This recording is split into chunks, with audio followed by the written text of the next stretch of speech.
A heated exchange in the White House press room is getting attention this morning from the public and from Hillary Clinton.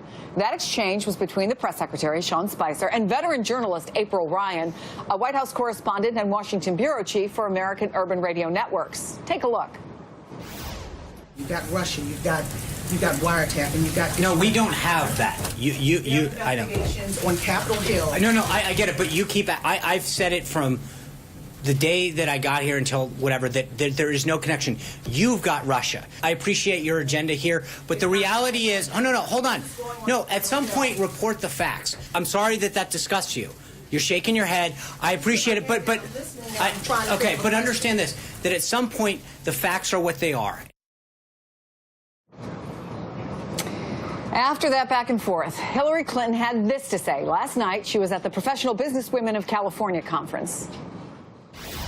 April Ryan, a respected journalist with unrivaled integrity, was doing her job just this afternoon in the White House press room when she was patronized and cut off trying to ask a question. Too many women, especially women of color, have had a lifetime of practice taking precisely these kinds of indignities in stride.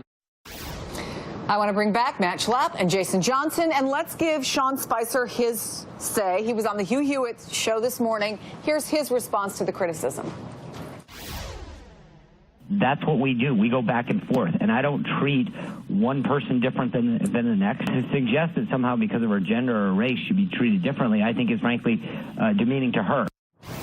Jason, does he have a point about that? No, I don't believe him. I think it was offensive. I think it was inappropriate. I think it was racist, and I think it was sexist. We also have to remember that this is the same Sean Spicer who was caught on camera.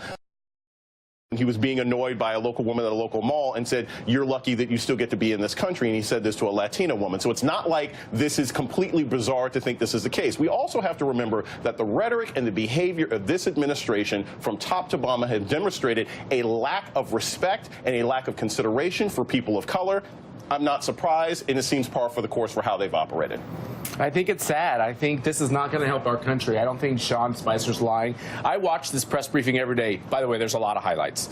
And he allows April, who's a friend of mine, I have deep respect for April. He allows her to ask multiple questions at every briefing. I thought this was too feisty, and I don't think the feistiness in the press briefings is actually that helpful.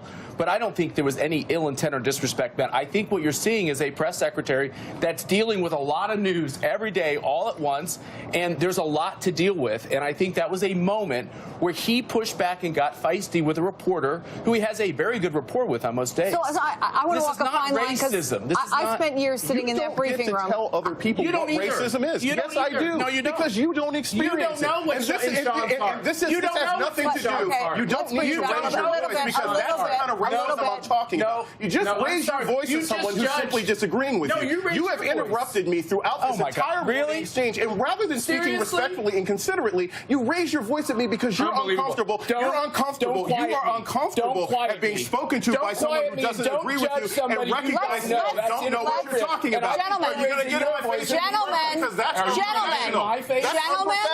Gentlemen, gentlemen. Thank you. But finish your thought, and then I'd like you to respond. My thought is this is the exact kind of aggression and lack of respect that we're talking about. And it goes beyond Sean Spicer. It goes to President Trump. It goes to Steve Bannon, who runs an alt-right website. We're talking about having civil conversations in Congress. And the moment that someone who is African-American demonstrates a matter of or intent or strength that makes somebody uncomfortable, if they have some issue with that, they do not respond to it. And he keeps interrupting me because he's incapable of respecting the space and time that I've established. I don't care what color you are, and I have respect for you. I care what color you are because it's important, because our differences are also part of this country. Can we count how many times you've interrupted me beforehand and then you yelled at me? Please continue, but let's make sure we don't lose that point. Do I get some time? Yes, you do. Now, after having interrupted me consistently. Go ahead. That's great. Okay, it's great to be here. That's really great respect. Yes, it is. Let me just say From this, you. which is as the country has to deal with these really nettlesome issues, I don't think it helps to immediately jump to the charge of racism, misogyny. Many of us were called deplorables in the last campaign. The idea is this: let's go to the issues at hand. I thought April's question was very, very respectful, and I think it's legitimate, okay? And I think she deserves an answer for that question. I think the feistiness sometimes, the feistiness we just demonstrated to the American people, I think sometimes it doesn't help. Okay, we ought to be honest. You have your viewpoint, I have my viewpoint. You want to lay it on me, that's fine. But the fact is this, let's get down to the issues. And you're not denying feistiness of your own. Yeah, of course. I'm a feisty person. I assume that's one of the reasons why you invite me here. But I think that by the same token is that if we just get to calling each other the names, we don't get to the resolution and the consensus. I think our country's in a bad place because people like me are constantly shouted down for being racist, misogynist, hate this person, hate that person. Believe it or not, we might just have political differences, and it might not be about race at all. And I'm